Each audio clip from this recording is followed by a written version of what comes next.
Now, I got about 15 minutes more. I could sit here.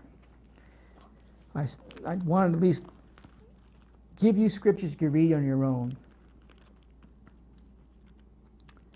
Get a pencil and paper ready.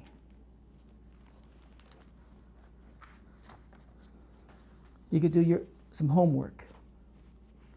It'll save me the time of reading it, because there's a lot of scriptures that you've probably read at least once in your lifetime. But I want you to put these scriptures in context now in this last day series section of Psalms 33, the hidden ones, who we are referring to. And we're at the point where God was dishing out the punishments.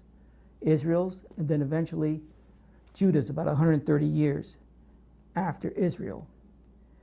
Israel was conquered by the Assyrian Empire, then Judah about 130 years after that.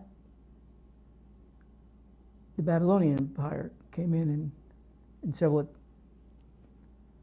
times visiting Judah, actually conquering Judah, and eventually wind up destroying Jerusalem and the temple and taking the last king of Judah, of the house of Judah, into captivity, and he died in a prison. Now, Israel never returned to the land of their fathers. We covered that. Judah, like Israel, continued in the sin that was evil and wicked in the eyes of God. They would eventually get punished about 130 years later, as I said, for some of the same reasons: not keeping the Sabbath, breaking the laws, and idolatry. And this is the first thing I want you to write down and read for yourselves, so you can track all these scriptures and keep fresh in your memory without me having to sit here and read it to you. I have written down here.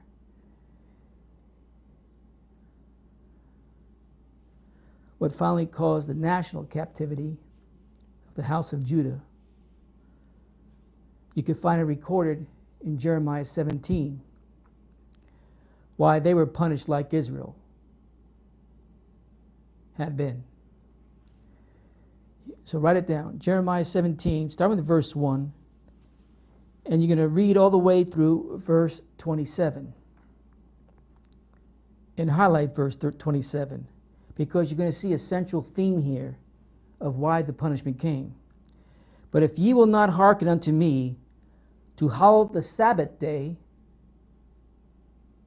and not to bear a burden, even entering the gates of Jerusalem on the Sabbath day, then I will kindle a fire in the gates thereof, and it shall devour the palaces of Jerusalem, and it shall not be quenched.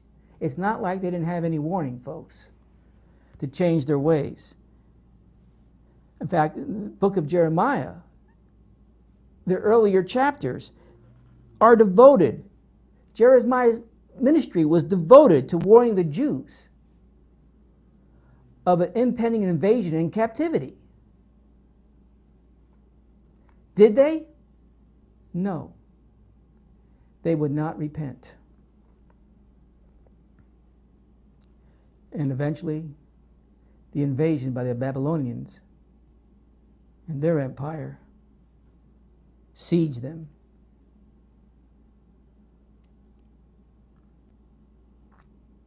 Nebuchadnezzar marched into Jerusalem, taking many captives. He did not, though, drive all the Jews out at that particular time. He did not even drive out their king, the present king at that time. He made him a vassal king. He was a puppet king, doing whatever Nebuchadnezzar wished for him to accomplish or not accomplish. He was a servant, really, of Nebuchadnezzar. And he stayed on the throne. And two more kings after that first invasion also stayed on the throne in the house of Judah. You could read part of that, and I want you to write this down. in 2 Kings 24, starting with verse 1. And it's important that you do this homework and read through all the scriptures so you can stay in context and stay up to date what I'm trying to relate to you about these hidden ones. 2 Kings 24, verse 1 through verse 20 will give you the history. Verse 9, highlight that verse. And he did that which was evil in the sight of the Lord, according to all that his father had done, talking about the king. In the time of the servants of Nebuchadnezzar, king of Babylon, came up against Jerusalem, the city was besieged. They had warning, but they never took heed to the warning. And in verse 12 into verse 13, and king of Babylon took him in the 8th year of his reign, and he carried out thence all the treasures of the house of the Lord and the treasures of the king's house, and cut in pieces all the vessels of gold which Solomon king of Israel had made in the temple of the Lord, as the Lord had said. And he carried away all Jerusalem and all the princes and all the mighty men of valor, even 10,000 captives and all the craftsmen and smiths. None remained save the poorest sort of people on the land. You can read the rest of the history all the way down to verse 20. In that year, the 11th year of King Zedekiah, here comes the Chaldean army again, the Babylonian Empire's army, and they besieged Jerusalem again. The city was torn apart. The temple was destroyed.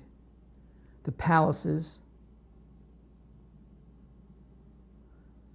All the sons of King Zedekiah, the last king, were killed right before his eyes. It's horrible. Thus, we have a problem.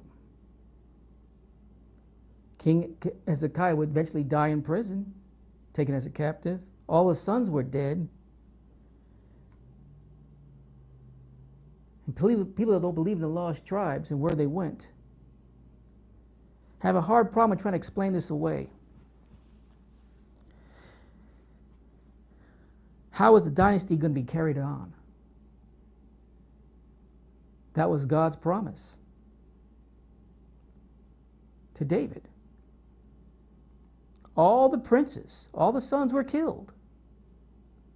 How was the dynasty going to carry forth?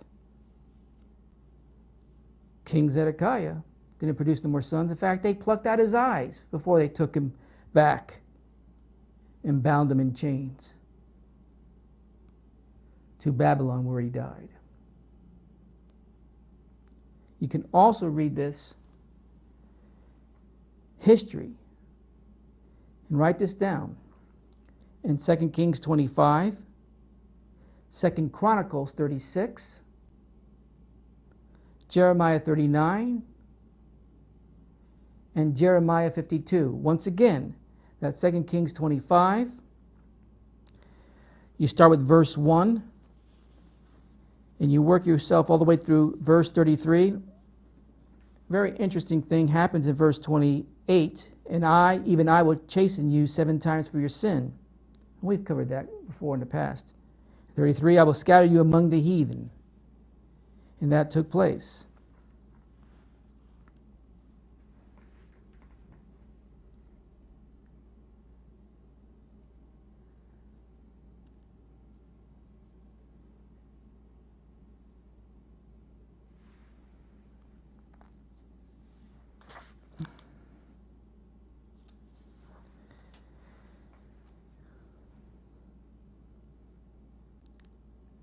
With all this scattering, both by the northern kingdom, the house of Israel, and the house of Judah in the southern kingdom, destroying all the last king's sons, how was God going to fulfill his promise? Assyria carried Israel, the house of Israel, into bondage, into captivity. So the promises of the birthright still has to be addressed. How it was fulfilled. Well, God punishes Judah too. I'm giving you these scriptures so you can read it for yourself.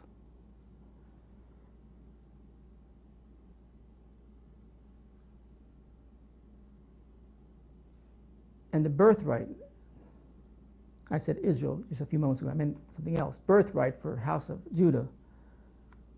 Those promises would not be kept, because we know that in that captive period, 70 years went by. There was no king. There was no dynasty. There was no lineage descendants.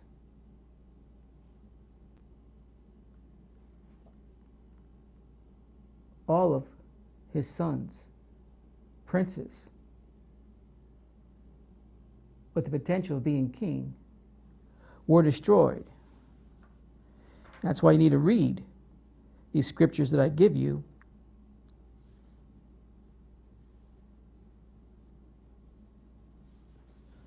Over and over. Now, I told you to read 2 Kings 25, verse 1, to remind you of that history. And I also want you to read through 2 Chronicles.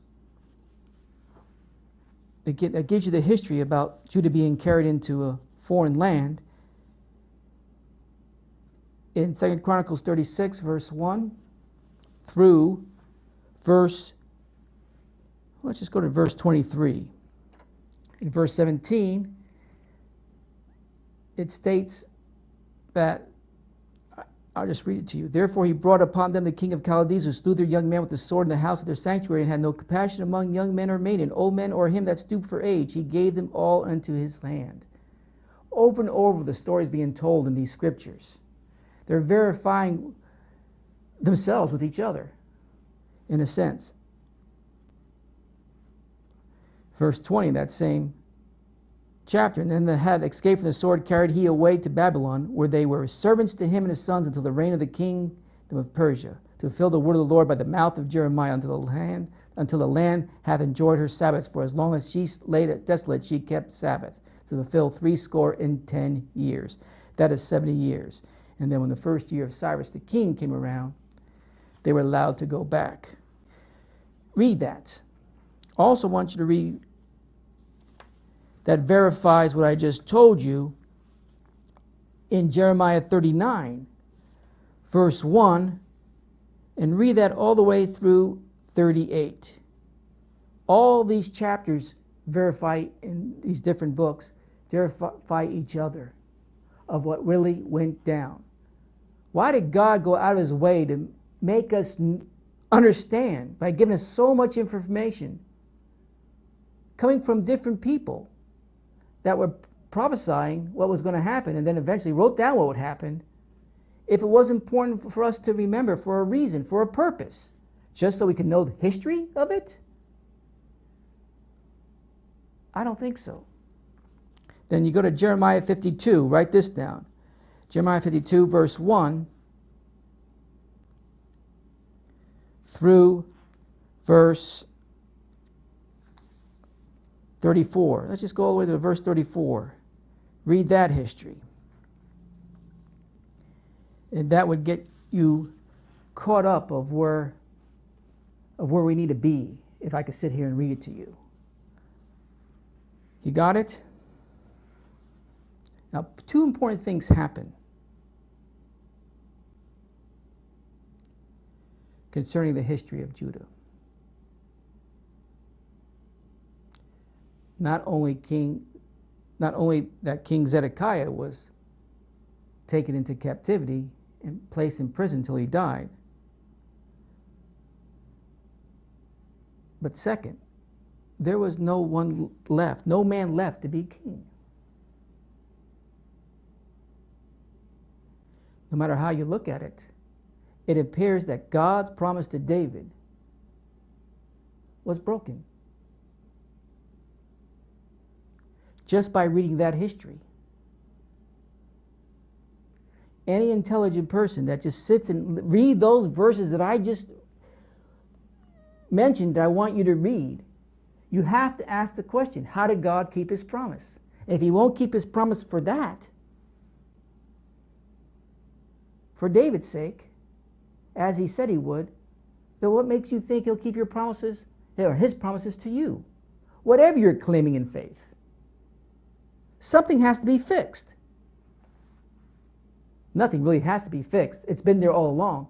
Something has to jump out at you to show you that God did keep his word. Now, after 70 years, the Jews were allowed back into Jerusalem to rebuild. But by that time, the nation of Israel, if they still were in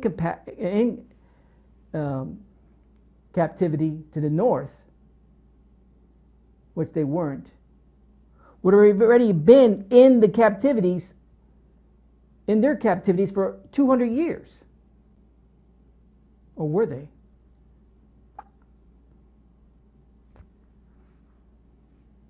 Those who returned back to Jerusalem, back to Israel, to rebuild the temple and to establish the worship again of God, were all the house of Judah. All Jews. And in fact, you go to Ezra, write this down. I'll just go to it real quick. Ezra, chapter 2.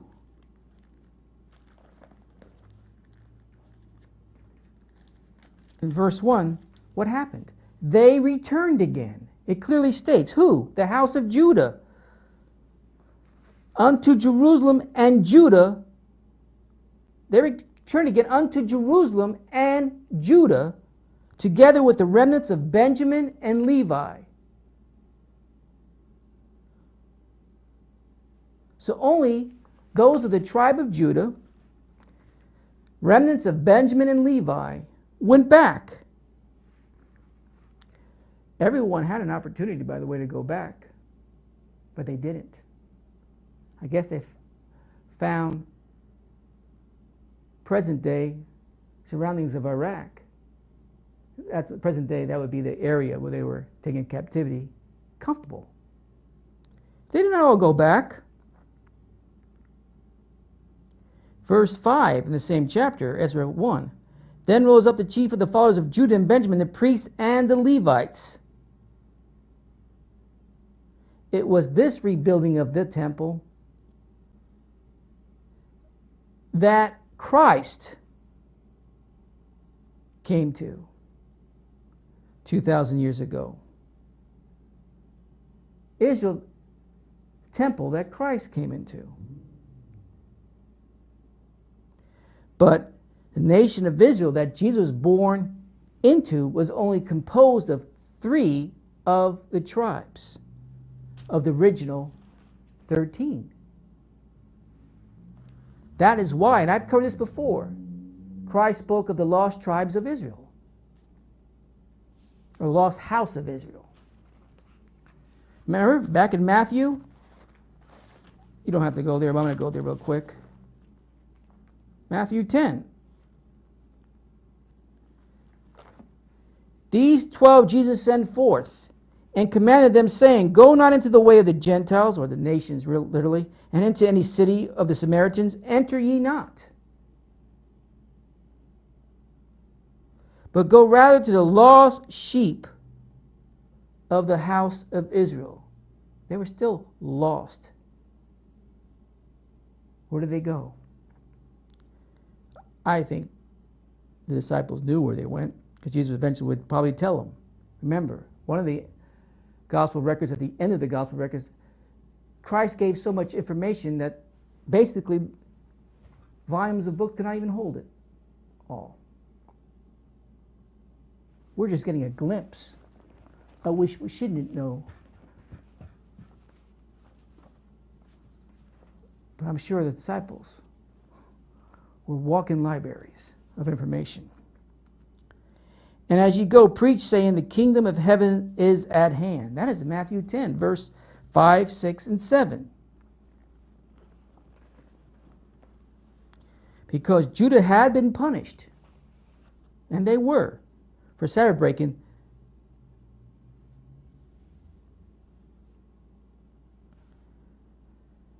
the laws concerning the Sabbath, or the breaking of it, became very strict. They even got more stricter and more legalized about it.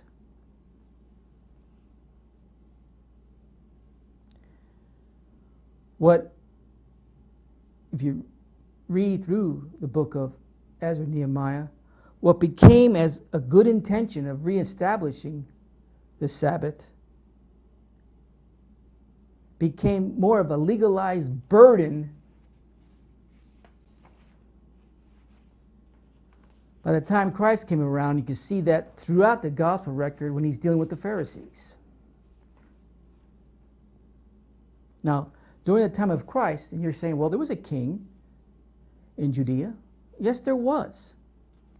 It was King Herod. But he was not a descendant of David, folks.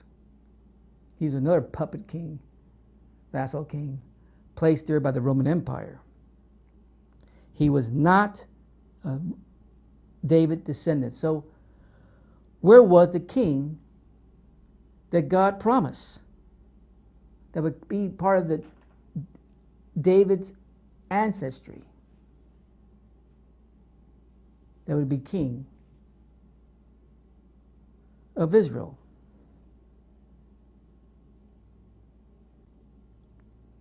So how did God keep his promises?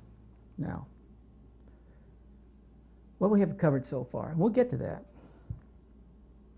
After Solomon died, and after you read all these scriptures, I want you to remember this. After Solomon died, the kingdom was split into two nations: Israel, house of Israel, and Judah. Now, because of their sins, the house of Israel in 721 BC were conquered, and God allowed the Assyrians to come in and remove Israel from their land, take them in captivity, and the important point I want you to remember is they never returned to their homeland. They never returned to their homeland. They lost their language. They lost their identity as their captivity went on. And as they escaped or let loose finally from captivity, they never went back to their homeland. Now, Judah sinned also, and God punished the nation of Judah when the armies of King Nebuchadnezzar came in and carried them away in their captivity. The last descendant of King David to sit on the throne of Judah was King Hezekiah in about 585 BC. Now, King Zedekiah and all his sons were murdered. They were killed. And after 70 years, when that punishment was concluded, some of the people of the house of Judah, some Benjamites and Levites, returned to their homeland and rebuilt the temple. And then Nehemiah came in later and rebuilt the walls. And the nation that Jesus was born into was composed of just Jews, descendants of Judah, Benjamin, Levi, not the entire nation of Israel. And finally, Christ did speak, or spoke. Christ spoke of the lost house of Israel. It was a commandment, not a request. It was a commandment that these disciples go preach to the lost house of Israel. Now, what about David's throne? What about the promise? That seems, and you'll get that same understanding when you read through all these scriptures I gave you tonight, that it seems that God did not keep.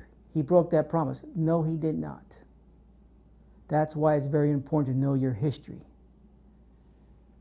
In this case, mostly secular history, of where the possibility could be, the place, the location, or locations, these tribes eventually found a new home. Who was their leader? Who was their prophet? And what about the promise of a lasting dynasty, a lasting lineage?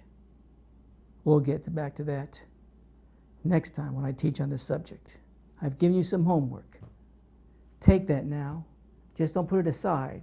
Go through the scriptures. Make sure you have a grip on all that history. A lot of it repeats itself in different books, but I want you to read it anyway. God's word, I always told you, verifies itself over and over for a reason. Obviously, the Lord wants us to know this information for a purpose. Hopefully, I'm leading us what that purpose in its final act will be. You got it? I'll play a song. I want to hear from you.